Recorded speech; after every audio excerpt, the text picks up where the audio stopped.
जय श्री राम। परम प्रिय मेरे भाई बहन, बड़े मंगलवार की आप सभी लोगों को बहुत बहुत शुभकामनाएं। श्री हनुमान जी महाराज की कृपा सभी भक्तों पर बनी रहे। मेरे भाई बहन, उत्तर भारत में विशेष करके ज्येष्ठ माह के मध्य में जितने भी मंगलवार यानी कि जो 4 मंगलवार आते हैं, कई बार 5 भी आ जाता है, वो सब जो है विशेष रूप से हनुमान जी की पूजा पाठ आराधना और बृहद भंडारा के रूप में मनाया जाता है।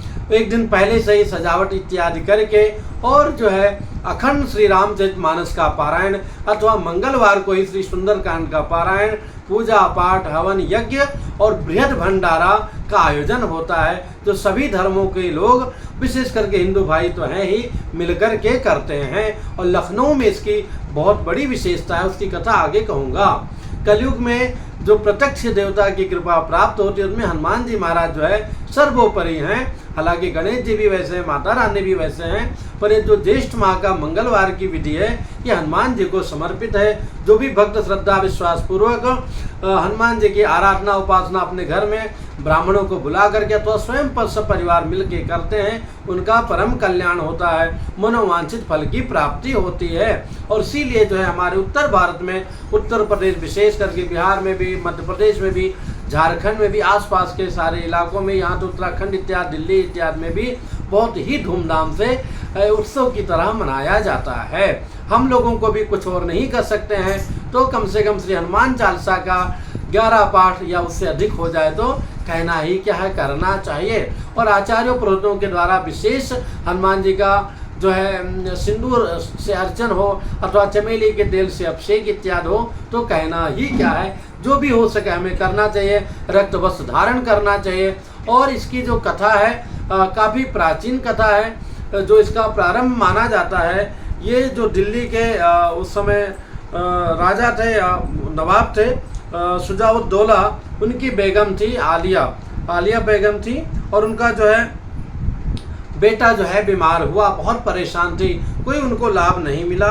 तो 1972 से लेकर 1802 के मध्य में वो इस्लामबाड़ी में रहती थी। उनको स्वप्न हुआ, बहुत निर्मल भावना की थी वो आलिया बेगम, कि आप जो है यहाँ गोमती नगर में मैं टीले के नीचे दबा हूँ और आओ मुझे स्थापना करो, और जैसे मेरी स्थापना हो जाएगी तुम्हारा पुत्र सही हो जाएगा। उस समय की वो महारानी जैसी थी।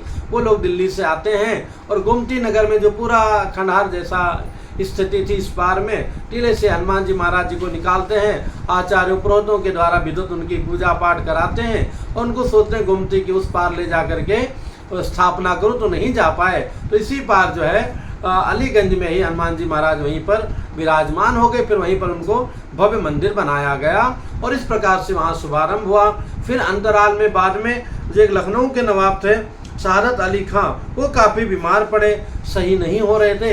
तो उनको वहाँ दिल्ली वाली घटना याद आई, किसी ने बताया, तो भी जाकर के हनुमान जी से बड़ी अनुनय विनय किया, ब्राह्मणों के द्वारा पूजा पाठ कराया। मरता क्या ना करता, जैसे कई सारे हिंदू भी हैं जो पीर फकीर के पास चले जाते हैं। हालांकि अपने इष्ट देव के प्रति समर्पण होना चाहिए, उन पर कोई अविश्वास नहीं होना चाहिए।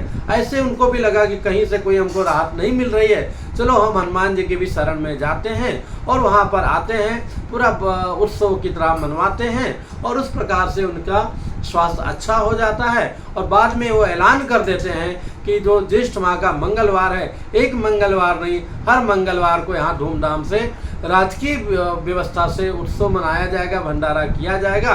तो उस परंपरा से चलते चलते आज तक आ गई है। और जो हनुमान जी के परम भक्त हैं उनका तो कहना ही क्या है, मंगल को जन्मे मंगल ही करते मंगल में हनुमान। इस भावना से सभी लोग उनकी आराधना पूजा पाठ करते हैं। हमें भी अपने क्षेत्र में, अपने एरिया में नहीं, कम से कम अपने घर में उत्सव ना मना सकें तो उनकी विधिवत पूजा पाठ आराधना अवश्य करनी चाहिए। सभी का हनुमान जी महाराज परम कल्याण करते हैं, हमारी बुद्धि को निर्मल करते हैं, हमें स्वास्थ्य प्रदान करते हैं और बुराइयों से बचाते हैं, जो सबसे बड़ी बात है।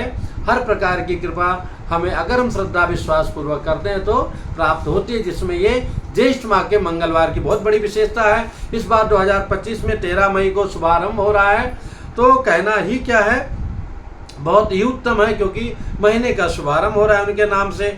20 मई को जो प्राप्त हो रहा है उस दिन धनिष्ठा नक्षत्र है। धनिष्ठा नक्षत्र जो है सबसे जो है महत्वहीन माना गया। कहते भैया ये तुम धनिष्ठा हो क्या, मतलब किसी काम के नहीं हो।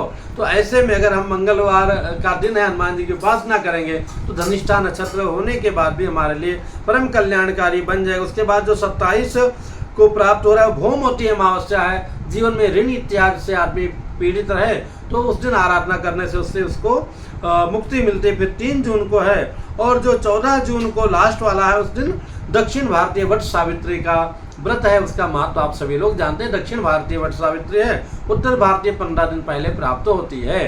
तो श्रद्धा विश्वास पूर्वक श्री हनुमान जी की आराधना उपासना कीजिए, जहाँ भी हो वहाँ कीजिए, अपने घर में कीजिए, आसपास मंदिरों में जाइए और दान दीजिए।